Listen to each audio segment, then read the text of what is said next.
বাসুদেবপুর বাজারের সমস্ত ব্যবসায়ী ও বাজার কমিটির কর্মকর্তাদের নিয়ে বিশেষ বৈঠকের আয়োজন করল শামশেরগঞ্জ পুলিশ প্রশাসন। মঙ্গলবার দুপুরে শামশেরগঞ্জের বাসুদেবপুর পুলিশ ক্যাম্পের আয়োজনে এই বৈঠকে উপস্থিত ছিলেন শামশেরগঞ্জ থানার আইসি সুব্রত ঘোষ, বাসুদেবপুর পুলিশ ক্যাম্পের ইনচার্জ সুদীপ ভট্টাচার্য, চাচণ্ড গ্রাম পঞ্চায়েত প্রধান প্রতিনিধি গোলাপ হোসেন, বিশিষ্ট ব্যবসায়ী তথা নিমতিতা পঞ্চায়েত প্রধানের প্রতিনিধি সামিউল হক, ব্যবসায়ী তথা পঞ্চায়েত সমিতির সদস্য রফিকুল আলম সহ অন্যান্য কর্মকর্তারা।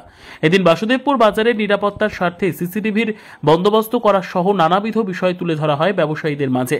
বাসুদেবপুর পুলিশ ক্যাম্পের উদ্যোগে আয়োজিত এই বৈঠকে বাজারের বেশ কিছু ব্যবসায়ী উপস্থিত হন। সেই পরিস্থিতি থেকে বের করে তারপরে এই 3 মাসে যেটুকু পরিষেবা দিচ্ছি আমি মনে হয় খুব তারিফ না করলেও কেউ নিন্দান্তব্য করতে পারবে না। কি ঠিক বলছি না ভুল বলছি? এই কাজ আমাদের করে নিতে হবে। একটা জিনিস বলি, যে কাজে আমরা শুরু করেছি এটা কিন্তু কন্টিনিউয়াস প্রসেস। এমন নয় যে মেয়ের বিয়ে দিয়ে দিলাম আর সব মাস বিয়ে হয়ে গেল, এটা তার নয়। কিন্তু আপনি একটা দিন লেট করবেন না, 2 দিন আমার সুচিবাবু থানার বাইরে যাবে, এখান থেকে ছড়িয়ে নেবো।